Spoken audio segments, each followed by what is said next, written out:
আজকে আমি কি রান্না করব তার জন্য সব কিছু সবজি নিয়ে সকাল সকাল চলে এসেছি কাটতে। দেখো, শিম আছে, কুমড়ো আছে, ফুলকপি আছে, টমেটো আছে, বেগুন আছে, উচ্ছে আছে, সব কিছুই রয়েছে। এখন সব কিছু কেটে গুছিয়ে নেব, কারণ আমি একা হাতে রান্না করি তো, তার জন্য আগে সব কিছু কেটে গুছিয়ে নিয়ে একেবারে রান্নাঘরে যাই, একটা একটা করে রান্না করি।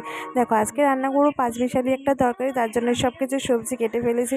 আর করবো হলো সোয়াবিনের তরকারি, কারণ আজকে রান্না করব নিরামিষ, তার জন্য। আর এদিকে দেখো, এদিকে শাক কেটে নিয়েছি, আর ছোটো ছোটো করে যে বেগুন কেটে রেখেছিলাম সেটাই আমি শাক দিয়ে আজকে রান্না করব। আর এদিকে সোয়াবিনটা বসিয়ে দিচ্ছি সেদ্ধ, সোয়াবিন করব আজকে রান্না।